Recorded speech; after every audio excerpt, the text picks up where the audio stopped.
there are going to be moments where you do miss the forest for the trees, but there are also moments of realization, similar to in meditating, when you're like focusing on your breath and you realize that you wander off in thought, and the goal is just to bring yourself back once you have that realization, bring yourself back to then focus on the breath again. When you have the realization of missing the forest for the trees, bring yourself back and remember to appreciate life.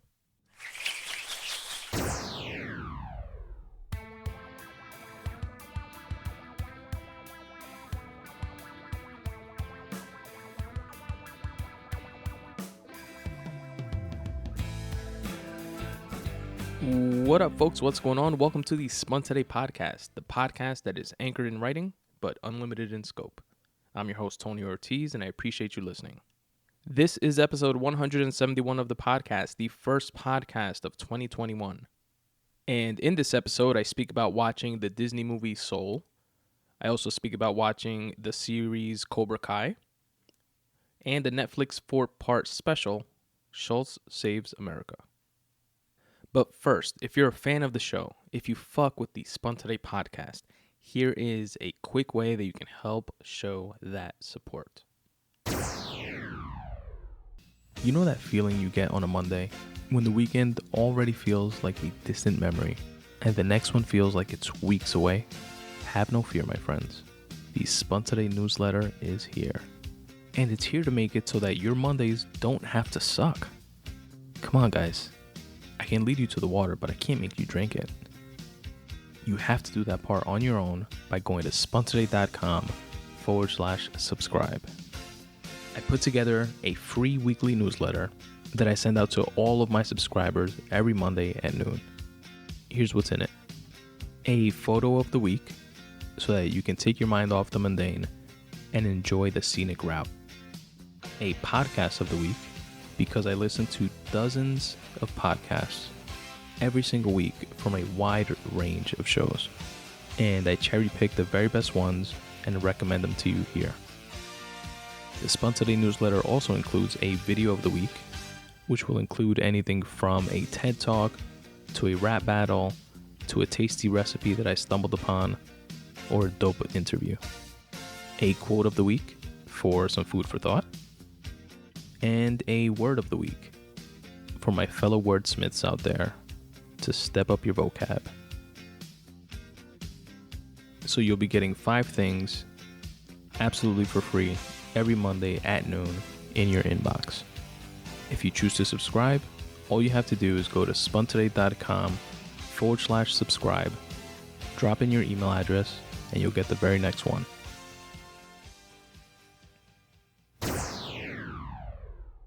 Soul is a movie that is currently streaming on Disney+.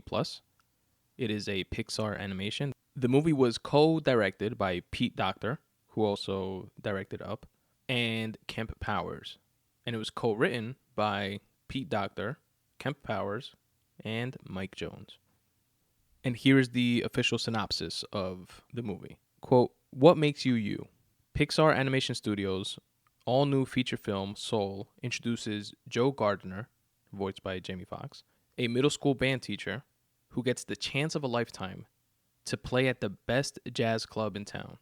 But one small misstep takes him from the streets of New York City to the great before, a fantastical place where new souls get their personalities, quirks, and interests before they go to Earth. Determined to return to his life, Joe teams up with a precocious soul, 22, voiced by Tina Fey, who has never understood the appeal of the human experience. As Joe desperately tries to show 22 what's great about living, he may just discover the answers to some of life's most important questions."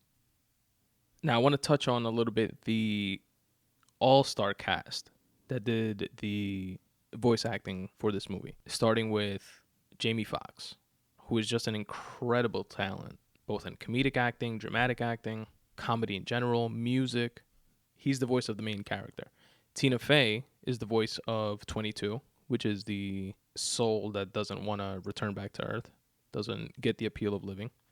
Then you also have Ms. Felicia Rashad, who plays Jamie Foxx's mother, aka Mrs. Huxtable. You got hilarious Donnell Rawlings, which is a stand-up comic, has a podcast. If you guys want to check it out, the Donnell Rawlings podcast. He's the one of the like main openers for Dave Chappelle. He's in this. Questlove is in it. Angela Bassett's in it. And it just goes on and on. It's really a dope cast. But yeah, the story is playing with the concept of some of life's biggest questions. Why are we here? What is our purpose? What is the meaning of life? And it does so through the lens of our main character, Joe Gardner, who is this like struggling jazz musician, very passionate about playing jazz, but needs to pay bills, so he becomes a part-time middle school band teacher and just tries to get gigs like on nights and weekends. He's from Queens, New York, by the way. Shout out Queens. And he's pursuing this I want to make it as a jazz musician dream, much to his mother's chagrin, because his father was also a musician, and his mother saw his father struggle in that life, struggle to make it, struggle with disappointment. His father, who has since passed. And she has a small tailoring shop where, she tailors clothing. She mentions in the film how, most of the times she was the one paying the bills. She's just worried that once she passes away, that our main character, Joe Gardner, is not going to have someone to help support him and pay his bills if this dream of his does not pan out. So in the very beginning of the movie, while he's teaching his band class, the principal passes by and actually tells him, congratulations, you are now a full-time teacher. You have benefits, you no longer have to worry about working part-time, etc. And to most folks, I would imagine in that position, going from a part-time gig to a full-time gig, that would be good news, welcome news. And although he accepts it, he does so reluctantly, with a bit of a realization of, oh my God, is this going to be my life? Am I not going to make it in terms of playing jazz? And so after school, he, passes by his mother's shop and tells her the news, and, she's thrilled, she's happy, and doubles down on you're telling them that, yes, that you are taking this, right? And you're setting aside those dreams of becoming a jazz musician. And again, while he hesitantly agrees, to appease her, he gets a phone call from an old student of his that he taught in his band class that is now playing drums for a famous local saxophonist called Dorothea Williams. And what Joe plays is the piano. So the student tells him over the phone, hey, Mr. G, I just wanted to tell you that I actually got a gig playing with Dorothea Williams. It's all thanks to you. Because of you is why I even stayed in school and fell in love with music, etc., etc. And Joe tells him how awesome that is, and that, oh my God, if he ever got a chance to play with Dorothea Williams, that he would die a happy man. And his old student tells him, well, today's your lucky day then, because she actually is looking for a new pianist, and I mentioned your name. So if you can come by such and such jazz club for her to hear what you do, no promises, but maybe, she'll bring you on as part of the quartet. So he's like, what? That's amazing. He flips out, and then he heads over to this audition. And by the way, Pixar is dope. They're known for their animation, obviously, right? And how realistic everything looks. To me, I feel like they double down on that with this film in terms of the feel and the look of the city, aesthetically, the street, the buildings, just everything just seemed so authentic and so real. It was super dope. So kudos to them for that. So then he goes to this audition. He's a little starstruck, but he starts playing. You see him fumbling a little bit in the beginning, and Dorothy is not impressed at all. Then he just gets in the groove and starts playing. He starts feeling the music. He starts getting into the zone, into a flow state, which we got a little taste of before when he was teaching his class. And there was a student in the class that was playing the trumpet or trombone. I think it was a trombone. She kind of got lost in the music and started improvising a little bit. And the class started laughing or whatever, but he explained to the class that that's a good thing, what she's doing. And then he got, it tells the story of how he fell in love with jazz music. And then while he's playing the piano and telling the class that story, he gets lost in the music and goes into this flow state.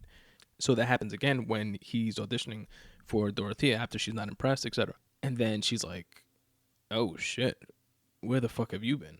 And she, as well as his old student, which is playing the drums, and the other person that's part of the quartet, which is playing the bass, I believe, are just like standing in awe to how he just played. And she pretty much welcomed him to the quartet and said, go get a suit, come back. Tonight's gig is at 9, and at 7 o'clock we do a sound check, so be here by then.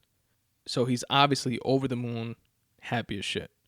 He's getting his big break that night, completely out the blue. He walks out. He's walking through the city. He's on the phone. He's super excited. He's talking to somebody about the gig that he just got, etc. And you see he's not really paying attention to his surroundings. And like a car almost hits him, then a bus almost hits him, then something just like falls off the side of a building, some bricks or something, and almost hit him. And he's just like walking aimlessly, super excited. Then when he starts paying attention to his surroundings, he's like, oh shit. And he like sidesteps a car or a moped or motorcycle or something. And then he's like, wow, like close call kind of thing. And then he takes another like step or two and falls down an open manhole and dies. So then from there, you just see his soul, which is like this blue, flowy looking humanoid kind of thing. He's like, picture outer space or picture like the cosmos. And he's like on this flat treadmill that's automatically going towards a big bright light. And there are other souls on this treadmill. And he's asking people, what is this? Oh my God, am I dead? I can't die. Well, what is this? And some lady tells him that this is like the path to the great beyond. He's like, what? And he's like resisting it. He's like, no, I can't go. And he starts like walking away from the light. Something hilarious that happens is that he's like, what? No, I can't be dead. This can't be happening. And then, some of the spirits like float up into the light when they get to like the end of the escalator thing. Then you just hear bzzz, like a bug zapper, like when they hit the light. And he's like, what the fuck? He doesn't curse, but he kind of has like that kind of reaction, like, what the fuck was that? And then there he's like, hell no, I'm getting the fuck out of Dodge. And then he's like resisting and running backwards, jumping over other souls and through the crowd. And he winds up like accidentally falling into what they call in the movie the great before. So instead of like accepting death and going to the great beyond, he resists it and goes into this place that's called the quote unquote great before. And this is the place where souls pick up their character traits and their quirks and their personalities, and they have, these experiences.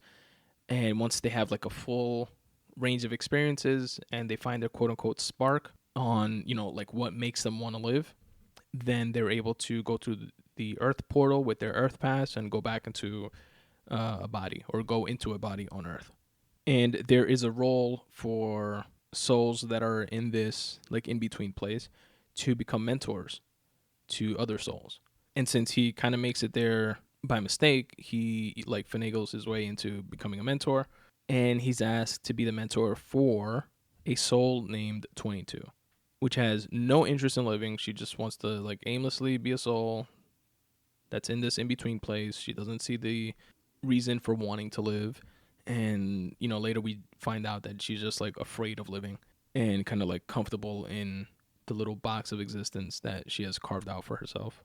But he's happy to become her mentor because since she doesn't want to go back, he says that he's going to help her obtain her earth pass, find her spark, which she has to do by being inspired by something that motivates her to want to live.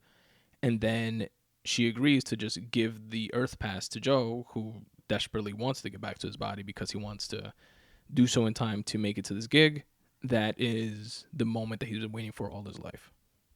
I like also in the movie that during this period when they're in the great before, there are like a bunch of witty jokes, and it shows like 22 going through several different mentors like Marie Antoinette and Abraham Lincoln and Freud and Carl Jung. And there's a bunch of like witty little jokes within their interactions, which I appreciated. Like one, for example, is she asks Abraham Lincoln if he's upset that he's on the penny.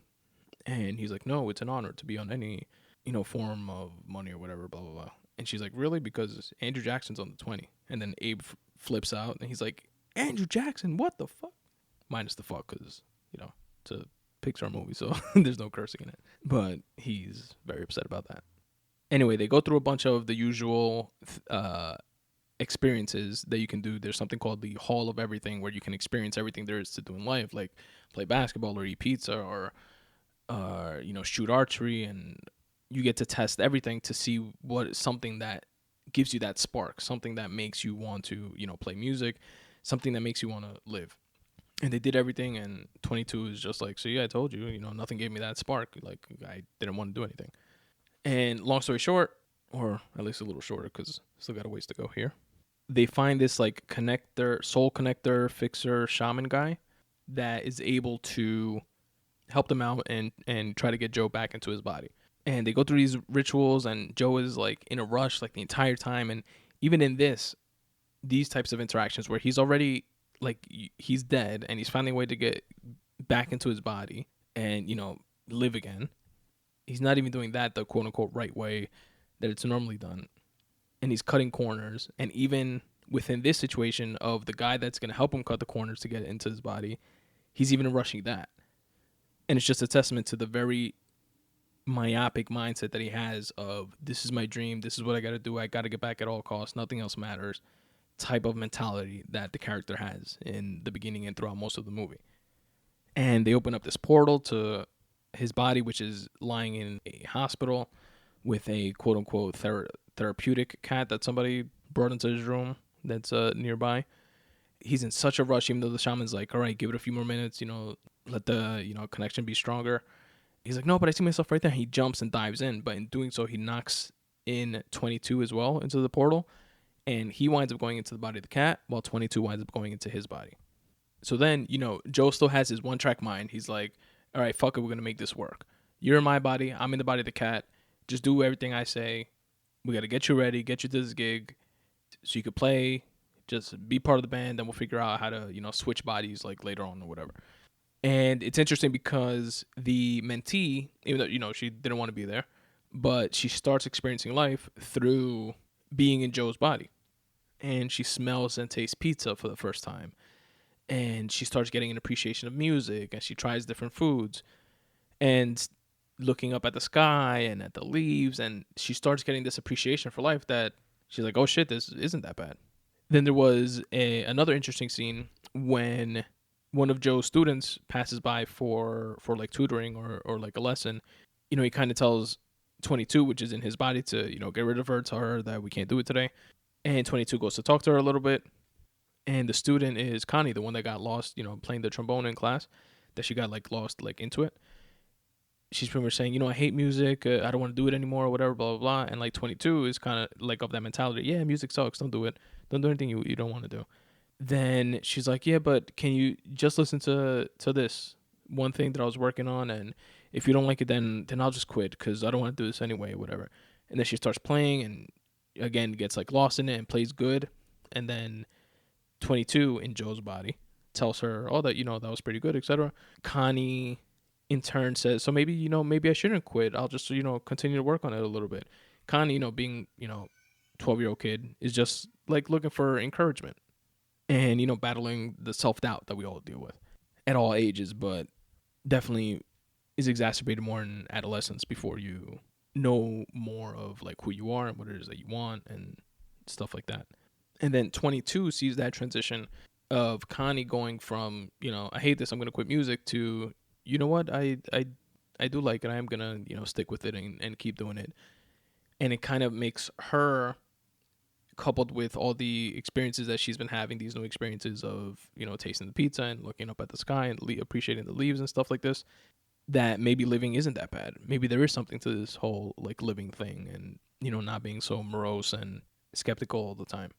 And what I thought was an interesting like juxtaposition of characters was Joe's previous student that was singing him praises and got him the gig that would quote unquote change his life, who only went to school because of Joe, versus the experience of the current talented student, which wants to like quit music but knows that it's her thing, and how he's in this narrowly focused, selfish mindset, not realizing how he has touched students in the past and has been such a positive influence and is touching students now and has the ability to either be another positive influence or a complete detrimental influence in, discouraging this girl. And I just thought that was like an interesting juxtaposition between those two characters. But anyway, Joe has to get fresh, so he, gets puts on this like old suit which doesn't like fit as well, and goes to the barber because he tries to like have the cat, or the cat being Joe tries to line up 22's hair, but like fucks it up obviously because it's a fucking cat. And they wind up going to the barbershop, and the barber is played by Donnell Rawlings, and this is like another like realization moment for Joe, because what's interesting is that Joe being in the body of the cat, which is obviously following around his body, and telling 22 like what to do and what to say and stuff like that most of the time, he's able to be kind of like a fly on the wall with the people that are in his life, but he gets to see them from like different points of view because 22 is doing the talking, and he's forced to do more of the listening. And also 22 asks questions and things like that he normally wouldn't, because he was more like focused on shit that he was into and what he wanted to talk about, etc. So he goes to the barber, which he explains to 22 is somebody that he's been going to for years, and it's someone that was like definitely born to be a barber, that being a barber must have been his soul's spark. And then in speaking to him, he finds out that the barber, played by again Donnell Rawlings, actually had a dream of being a veterinarian. But when he got out of the Navy, which, by the way, Donnell Rawlings was actually in the Navy, so I'm not sure if they wrote that in on purpose, but if they did, it's cool. If not, a pretty cool coincidence. He finds out Donnell wanted to be a veterinarian, but when he got out of the Navy, his daughter was sick, and he couldn't afford veterinary school, so he went to barber school, which was cheaper. Joe, hearing this from the perspective of, somebody losing their dream of becoming a veterinarian, like apologized and said, "Oh my God, I'm so sorry that you're unhappy and weren't able to fulfill your dream." And then I was like, whoa, slow your roll. Who the hell said I'm unhappy? I'm fucking happy as hell. Happy as a clam, I believe is the term he used. Because he explains, he gets to speak to a bunch of different types of people and find out what's going on in their lives, and gets to make them look fresh and, make them happy and satisfied. And he learned to love what it is that he does. And that was like a scene and a realization for Joe's character that plays into that theme of missing the forest of his life for the trees of his dream, if you will. Then he finds himself having another like character developing moment where he confronts his mother about her not supporting him and, following this dream of his. He's able to see and like listen to his mother's point of view, being in the body of the cat, while 22 does a lot of the talking. He sees it, from her perspective, and, she's just like worried more than anything else about him not being able to pay bills, etc. But they come away from that conversation with understanding each other a little bit more, and him saying that, this is his reason for living, and he would feel like his life was a complete waste if he didn't pursue it. His mother realizing probably that he had a lot of what her husband, his father, had as well, that he felt like that passionately about it. She kind of sort of gives him his blessing, and his father's like old suit, which looks a lot better than the suit that he had on. So that was definitely like cool to see as well. Then something happens, and on his way to the gig, or like him chasing after 22, because 22 doesn't want to, 22 comes to the realization that she wants to live. She like has her spark, and then him chasing after her, they like slip and like die again. The souls go back to this great before, and 22 now has her spark. She found her spark, but they're at odds with each other. She's like, she wants to live, but he's saying, you only want to live because you experience life through like my eyes. It's really my life. You don't really care about any of that stuff. You just feel like you found your spark because you were living like as me, through the stuff that I love. And she's kind of like upset about it, and she doesn't want to give up the earth pass, but then she's like, fuck it, and chucks it at him and disappears. He was about to throw it back, but she like disappeared, and he's like, fuck it, let me go make it to this gig. I can still make it. Goes, makes it to the gig, has the show of a lifetime. His mother's in the audience, everybody sees it. He gets into that flow state again while he's playing, and it's everything he ever dreamed of that it could be. Then when everybody's leaving the club, and he's leaving as well, he leaves, and he's waiting for a cab, and so is Dorothea. She's like congratulating him, his first night having a big gig, and enjoy it, take it all in, etc. And he's kind of like dejected. And she's like, what's going on? What's wrong? And he explains to her, he was like, I've been waiting for this moment my entire life. I just thought that I would feel different. And Dorothea gives him like a dope, deep, wise analogy and just tells him this like little story, which is the story about a fish that's swimming around and saying that he wants to find the ocean. He asks every fish that he finds where the ocean is. And an older fish tells him, you're in the ocean. And the younger fish responds, this is water. What I want is the ocean. And then she just leaves him with that. And like that little analogy is playing again to that missing the forest for the trees theme of this movie. And that was a really dope scene. So then Joe is flashing back and thinking about certain moments that he had with 22 and how she was enjoying life and he was being like a killjoy and like completely self-absorbed when she was saying things, hey, maybe like, looking at the sky and at the stars and the leaves, or, taking walks. Maybe those kind of things can be my spark. And he was like poo-pooing that and saying things like, that's not a spark, that's just regular old living, which in actuality is just him taking life for granted. And then he's thinking back on moments in his life which he took for granted, like just playing the piano with his dad before he died. And, his dad was old and he was like sitting at the piano with his dad and playing the piano for him, and like eating a piece of pie, and like fleeting moments in life that we all take for granted. And he finally comes to the realization that that was living, that it wasn't just this dream that he had, that once he finally obtained it, just didn't taste as sweet. So he devises this plan to play the piano and get into this flow state again. Because again, when you're in that state of flow, as a writer myself, I could like appreciate this, because when you do anything creative, whether it be writing, painting, etc., you get into flow states, right? But the way they describe this flow state in the movie is the space between the spiritual and reality. So he does this so that he can get back to that shaman guy, which showed him initially that flow state place from the other side, and track down 22. And then pretty much tell 22 how he fucked up and how those things could be her spark, and convince her to live the way she had already like pretty much convinced herself that she wanted to. And he finally convinces her, and she reluctantly accepts, but she's like, but how about you? And he's like, I did it already, I lived already. She finally takes the plunge to go down to earth to live. And then he's back on the treadmill to the great beyond, and for his inspiration and his selflessness, he's actually offered another chance at life. In accepting that chance, he promises to make sure that this time around he lives every minute of it, which was the moral of the story. Be present, be in the now, be into the now, be into the trivial things or the fleeting things that you may think are trivial in your life. Don't miss the forest for the trees. Although throughout life, there are going to be moments where you do miss the forest for the trees, but there are also moments of realization, similar to in meditating, when you're like focusing on your breath and you realize that you wander off in thought, and the goal is just to bring yourself back once you have that realization, bring yourself back to then focus on the breath again.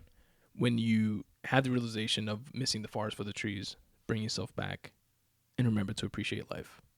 And although it is great, in my opinion, to have a dream, to have goals, to strive for things, as one of the characters tells Joe, your spark, that thing that you're into, is not your purpose for living. It's not your sole purpose for living. And she kind of like dismissively says, like, oh, you humans are so simplistic in that form of thinking. So keep that in mind, folks. Anyway, that is my review and reflection of the movie Soul, which is streaming now on Disney+. Cobra Kai, now streaming on Netflix, by the way. For those of you that don't know, seasons 1 and 2 of Cobra Kai were YouTube originals. They were produced by YouTube Red, and the show became fairly popular, and now Netflix purchased it from YouTube Red. So you can see the original season 1 as well as season 2 on Netflix, and season 3 premiered on Netflix, which is pretty dope, especially for not just for the fans, but the cast and crew, I would imagine, because Netflix is such a wider distributed platform than YouTube's fairly new premium option. Like YouTube itself is obviously ubiquitous, right? It's everywhere. But the YouTube Red, a lot of people, because of the show Cobra Kai, paid for the subscription or got like the free trial of the subscription to watch the show, and then either canceled after the free trial or after they finished binge watching the show. So I would imagine that being on Netflix, they have a lot of a wider reach. But anyways, a bunch of writing credits to give on this series. So I'm just going to rattle off the names, starting with Jason Belleville, Bob Dearden, Alyssa Forlater, Mattia Green, Stacey Harmon, Josh Heald, John Hurwitz, Robert Mark Kamen, Kevin McManus, Matthew McManus, Joe Pierulli, Hayden Schlossberg, Michael Jonathan Smith, and Luann Thomas. Shout out to all the writers. So this show, for me and for many folks, obviously checks off the nostalgia box. I've covered seasons 1 and 2 on previous episodes of the Spun Today Podcast. Feel free to go back and check them out. And I enjoyed the first couple seasons. The second even more than the first. Actually, I might be lying. I think the first one was pretty dope. Maybe I like them like equally, but they're like blurring in my memory right now.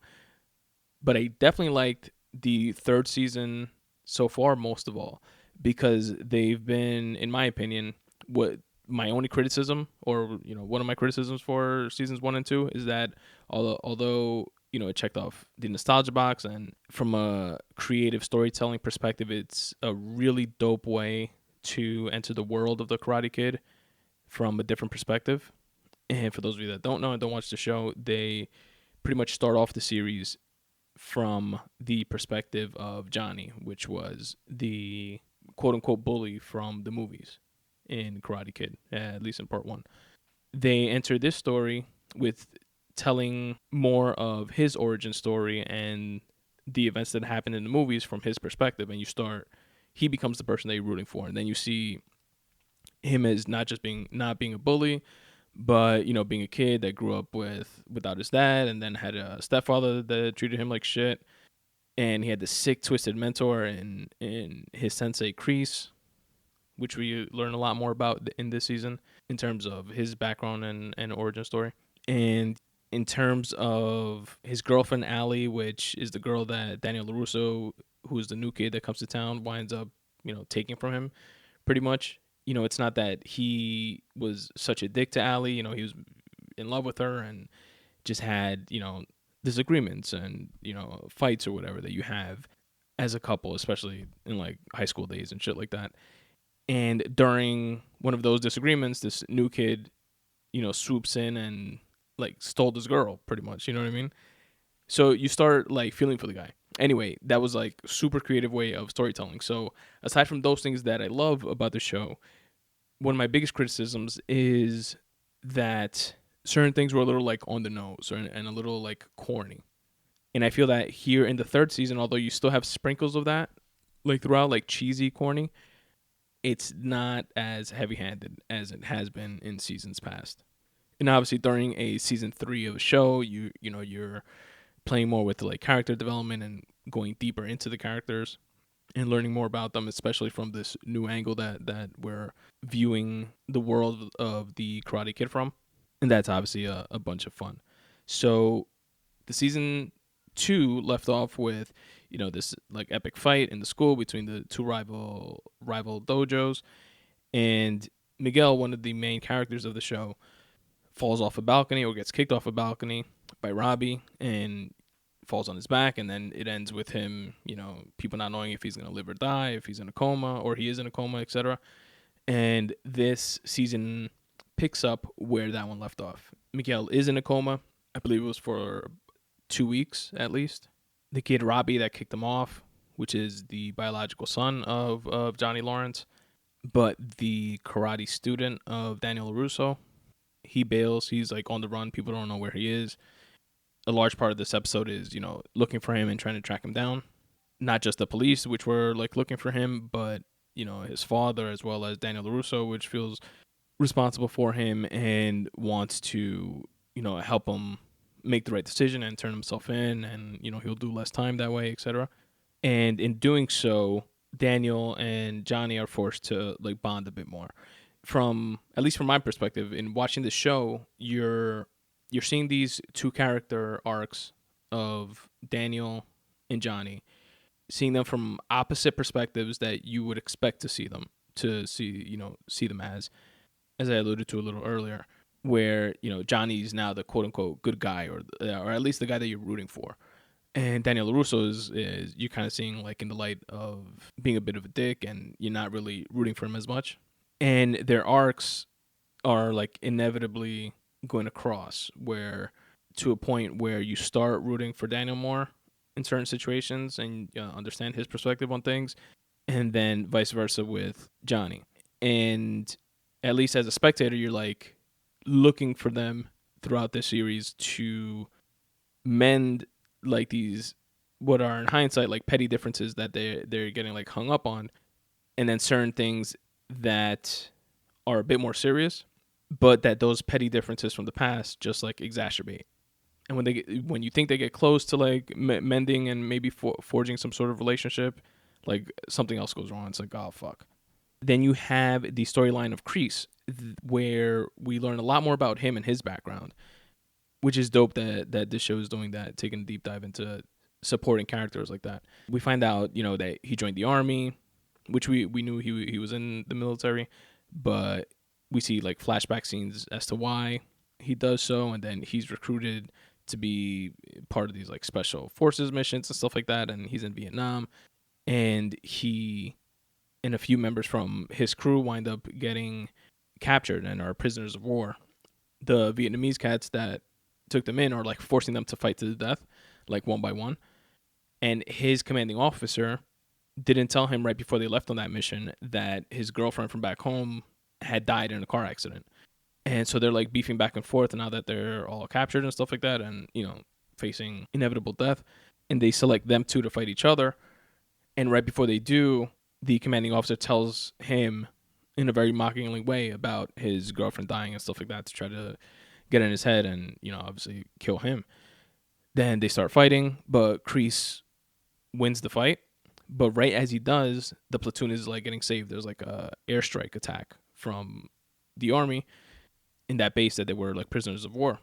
The commanding officer is like holding on like to this ledge, and at the bottom is like a pit that they're falling, the guys that lose the fight are falling into and getting fucking attacked by poisonous snakes, cobras, which is where Kreese developed the name, Cobra Kai from. Instead of Kreese like lifting him up now that they're saved and he knows that they don't have to fight to the death, he like kicks him and pretty much tells him to go fuck himself and die. And now Kreese is getting in the head of new students that he stole from Johnny, from the Cobra Kai that Johnny started, and kick Johnny out. He's no longer the sensei. Kreese is brainwashing this subset of kids that didn't leave to go to either Miyagi-Do or with Johnny, that are obviously impressionable, and he's brainwashing them the same way he did to Johnny and his crew back in the day, with this like no mercy, sweep the leg type of attitude. So you got like that whole thing going on. And what's really great also about this season, they brought back a few more characters from the movies. So you have Allie, which is the love interest. I'll tell you guys a bit about her in a second. Kumiko, which was from Karate Kid 2, the movie, when Daniel goes to Okinawa, Japan with Mr. Miyagi, and he meets that girl, which is like his love interest there. And Chosen, which is the nephew of Sato, which is the guy that Daniel winds up having to fight to the death to save Kumiko's life. And there was also a scene, I forget the girl's name, but it was like a little girl that Daniel, during a storm, climbed a tree and put her on his back and helped her down because she was like scared to come down by herself. And that girl winds up making a little cameo at the very end as well, which is pretty cool. It's dope because, Kumiko, he sees her and she shows Daniel like some letters that Mr. Miyagi had written to her mom or aunt, which was her Mr. Miyagi's like love of his life. Mr. Miyagi's writing him about Daniel and how he feels like Daniel is his family in America, and he's like the grandfather of Daniel's children, and drops some like life lesson gems, which Daniel needed to hear. And then Kumiko calls Chosen to like come meet them and have lunch and stuff like that, and then leaves Chosen and Daniel together. And at first you don't know if Chosen's going to be a bad guy and, rehash this rivalry that they have, similar to kind of like Johnny back home. But they actually, Chosen and Daniel wind up like learning from each other. And Daniel finds out that there's like this whole other like facet to Miyagi-Do karate that Chosen's uncle Sato was taught by his sensei, which was the same sensei that Mr. Miyagi had. So they learned from the same sensei. But there was a more offensive approach to karate, not just defense only, but it was for the purposes of taking the ability away from your opponent that is waging war, like taking that ability away from them, which comes in handy later on in the season. Then you have Allie, which was dope the way that they brought her back into the story. She comes back to town. She's actually divorced now. She has a kid. And you think they're setting it up for some sort of setting her up as like a love interest. Not with Daniel, because he's married and has 2 kids, which, by the way, Daniel's son, just to go real quick off topic, I feel like they told him they were going to like write him off the show or something. He lost like 1 million pounds. That kid was like a chunky kid in like the first couple seasons, and this season he's just like skinny, like completely skinny. And I don't know if it was like my wife said that, he just got older, kids when they get older and, become like teenagers or preteens or whatever, they lose like the baby fat, but I don't know. Because he's like barely on the show as is. But whatever. That's just me speculating. So now Allie's back in town, and they kind of flirt with the idea of Johnny and her getting together. Like they go on this like nostalgic date to this little town fair, and they're at the very end about to kiss. Like they're having a moment. The very cliche thing happens of the phone ringing and interrupting that. And up to this point, up to about like an episode or 2 before this, Johnny is single. And, Allie's the love of his life, just like Allie was like the first love of Daniel's life. And she's kind of like the one that got away. But recently, Johnny started getting involved with Miguel's mother, because they live in the same complex, and they had a date in an earlier season. But, with the stuff that happened to Miguel, the mother blamed Johnny because he was, the karate sensei, for just like getting him involved in it. But that relationship ended when Johnny was an instrumental part in him getting back on his feet and being able to walk again. And they wound up sleeping together, etc. So, but, nothing like official. But I like the fact that they didn't make Allie the love interest. And she kind of comes into the show and becomes like the mechanism by which the rivalry and feud and tension between Daniel and Johnny finally gets mended enough for them to start seeing things eye to eye. And by the end of the final episode of the season, they set up the subsequent season, which is going to be pretty much Miyagi-Do and Eagle Fang Karate, which is the quote-unquote cool name that Johnny came up with for a new dojo. With those 2 group of, not rejects, but like the people that quote-unquote didn't hack it for Cobra Kai. They weren't like badass enough and like ruthless enough. They left and joined either Miyagi-Do or now Eagle Fang. And they decided to like team up, and the series ends with them coming together for their first joint session. Daniel and Johnny are next to each other, seeing each other as equals and as senseis of this new group of karate students that have the common goal of beating Cobra Kai in the All Valley tournament, because Kreese agreed to like a winner take all type of scenario. He said if they beat him, then he'll bounce. He'll leave town. He's gone for good. And that's going to be the theme of season 4. Oh, and with the added like tension, which this show does really well, I feel. They made now Johnny's son, which used to be Daniel's student, and he was like one of the top tier like karate guys from all the groups, is now learning under Kreese, the quote unquote bad guy, because he's pissed at Daniel for talking him into like turning himself in, and he has an estranged relationship with his father as is, So he's like, fuck you to both of them. And, went to someone who was obviously eagerly willing to manipulate him and take him in and tell him what he wants to hear.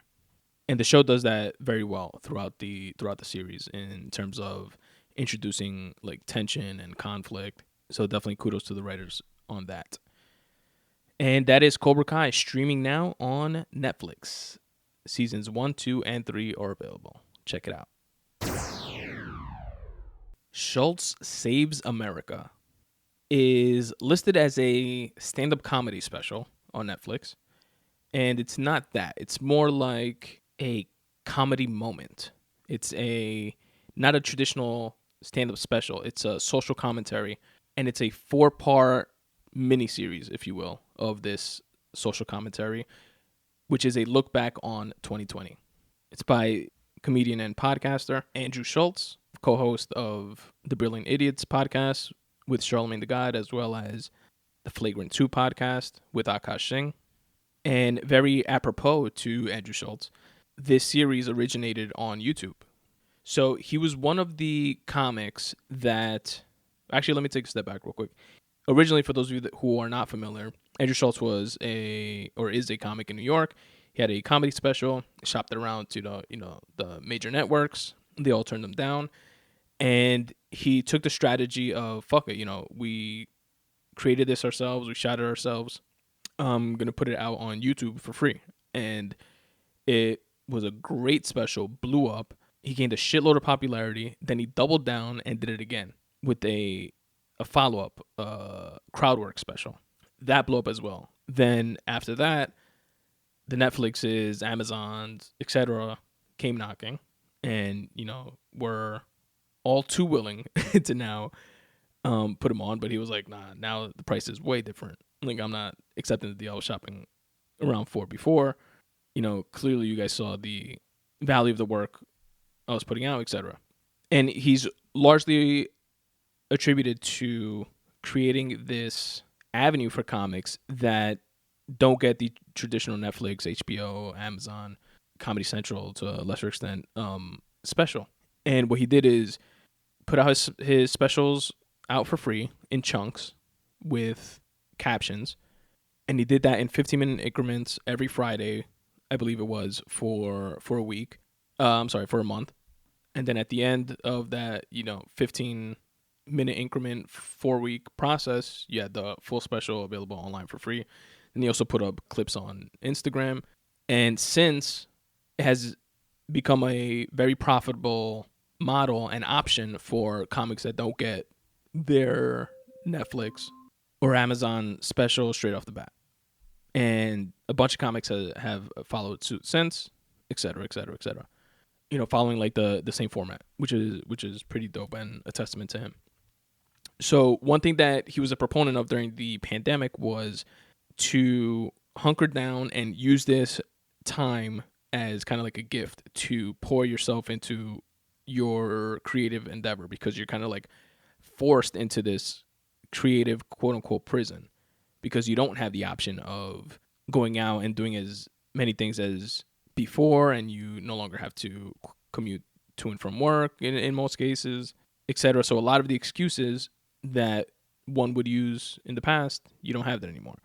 So he, along with Mark Gagnon, which is a co-host of the Flagrant 2 podcast, they co-created this show for YouTube and, actually mainly for Instagram, but it was also released on YouTube, called, I'm not sure if this is what they called it, but it was like a catchy thing of, hey, turn your phone.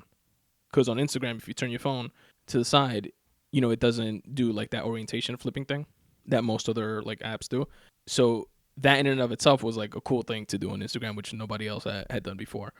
And it was just this like social commentary on a specific topic that was going on in like current events. That gained a shitload of popularity. He put out, I think, like 4 or 5 of those. And then Netflix came with the bag, apparently, because they made him an offer that obviously they accepted. And they put together this 4-part special called Schulz Saves America. And here are the 4 topics. Again, it's a look back on things that happened in this year, 2020. The first one is a 17-minute video called Coronavirus, the Pandemic Unmasked, Our Pitiful Politicians.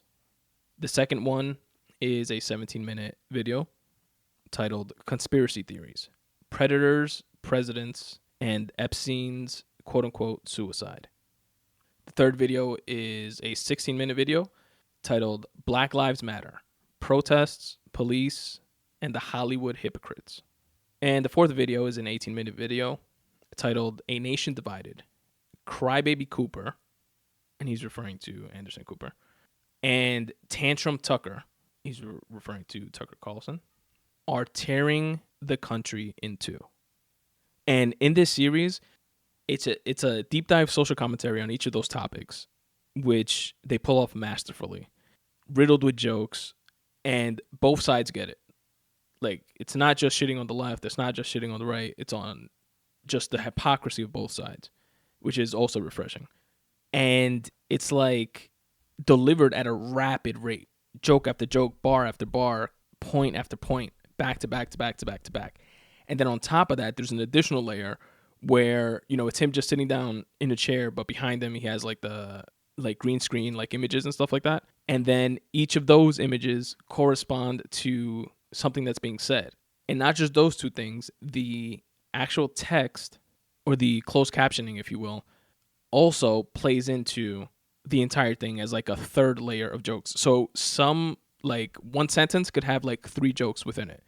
Not just what he says verbally, but coupled with the imagery that you see behind them, and then the tertiary thing of the text. It's super dope, genius. It did not disappoint by any stretch. I loved the YouTube clips. I actually featured a few of them in my weekly newsletter as a video of the week, spuntoday.com/subscribe. And I was hoping that it was going to be more the same or even edgier when it got to Netflix and not like watered down. And it definitely did not disappoint. And if you're a fan of like any of the podcasts and you listen to like a bit more of how the sausage was made, you know that according to them, like Netflix had close to 0 notes on the product that they delivered to them. I think he referenced there was like one joke. I forget which one it was, but it was like a side throwaway joke. Like they mentioned the name of someone, and Netflix's legal team said technically we can't use that person's name unless you can prove that they're a prostitute, which technically you can't because it's like an illegal activity or something like that, because then it would infringe on that person's ability to make money and then they could get sued, some shit like that. But it was literally the only note that was given to them, which from a creator's perspective is like amazing to hear. So kudos to Netflix for letting creators do what they do, especially in this PC culture world, which can get exhausting, especially when often those are the folks that need to hear things like this the most. And then the dopest thing of all is that they created it. It's like the same crew that does the podcast created this. From Al directing it, having his directorial debut. Al is like one of the producers on the podcast on Flagrant 2. And like shoots Schulz's specials, like the specials that I referenced that were put up on YouTube and stuff like that.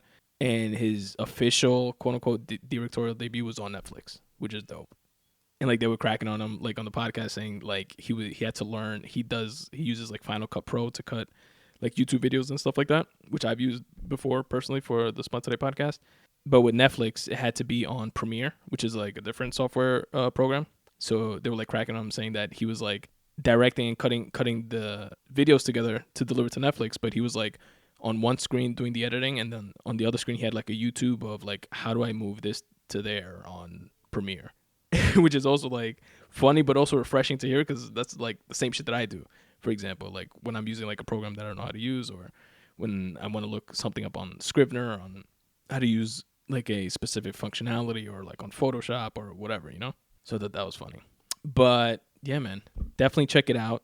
It's called Schulz Saves America and is streaming now on Netflix. It's probably one of my favorite things that I watched last year. And that's all I got, folks. That is episode 171 of the Spun Today Podcast. Thank you very much for listening, and I hope you stick around to listen to a couple of ways you can help support this show.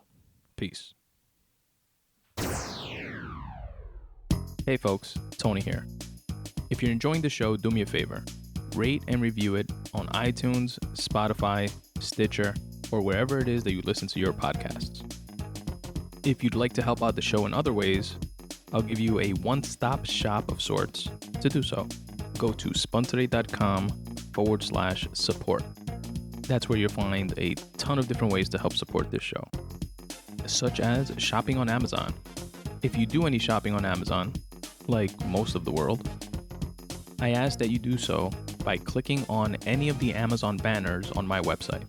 This will take you to Amazon, where you can do your shopping like you normally do. It will not cost you anything extra, but I will get credit for driving traffic to their website. Speaking of Amazon, they fulfill a bunch of the merch that I have available. If you go to spuntoday.com/support, you're going to find a brand new merch section where you'll find the iconic Podcasts vs. Anybody super soft premium cotton t-shirt. You'll also find the legendary Spun Today Podcast tee, which is in the style of the New York City plastic thank you bags logo. For my fellow Dominicans out there, I have a dope Dominican Escudo t-shirt. You know where the Lacoste or Polo shirts have their little logo? Picture that, but instead a Dominican Escudo. All available now in a variety of different colors for men and women in all sizes. In the Spun Today merch section, which again is at spuntoday.com/support, you'll also find a bunch of other t-shirt designs, long sleeve t-shirts, short sleeve t-shirts, color changing coffee mugs, and much, much more. Check out all the merch at spuntoday.com/support. All of my short stories can be found at spuntoday.com/short stories. The free writing pieces that I read, share, and review during the free writing session episodes of this show can be found at spuntoday.com/free writing. There you can read all the pieces that made the podcast as well as tons and tons of others. My books are available in any digital format of your choice, whether it's Kindle, Apple's iBooks, Kobo, you name it. They're also available in paperback. You can check them out at spuntoday.com/books. My debut novel, FRACTAL, is a sci-fi time travel story of a group of righteous travelers that attempt to right the wrongs of the injustices of the past. My nonfiction, Make Way for You, is a collection of tips for getting out of your own way. So if you need some motivation, inspiration, and a good old-fashioned kick in the ass, that'll be the read for you. Again, go to spuntoday.com/books or search for those titles on Amazon. Another great and free way that you can help support this show is by subscribing to my newsletter by going to spuntoday.com/subscribe. You'll get a photo, podcast, video, quote, and word of the week every single Monday at noon. What else do you have to look forward to on a Monday? Plus, you'll be the first to know whenever I publish a new book. And if for whatever reason you choose to, you can unsubscribe at any time. Go to spuntoday.com/subscribe, drop in your email address, and you'll get the very next one. At spuntoday.com/support, you'll also find links to my Patreon, Ko-fi, and PayPal donation pages. Patreon and Ko-fi allow you to make recurring donations per episode, and you even get some bonus content for doing so. PayPal allows you to make a one-time donation to the show. For my fellow writers and creatives out there, a really cool way for you to be featured on this show is to respond to my 5-question Spun Today questionnaire. I'll read your responses on a future episode of the show and share them with the Spun Today community. Think about it. If your responses could potentially spark inspiration in someone else, why not share that? To do so, go to spuntoday.com/questionnaire. Don't forget to follow me on Twitter and Instagram at Spun Today on both those platforms. Check out and like the Spun Today Facebook page at facebook.com/Spun Today. I'd really appreciate it if you subscribe to the Spun Today YouTube page. Just search for Spun Today on YouTube or click on any of the YouTube icons on my website. There, you'll not only get the full versions of this podcast, but you'll also get bonus content like shortened episode clips and much, much more. And as always, folks, substitute the mysticism with hard work and start taking steps in the general direction of your dreams. Thanks for listening.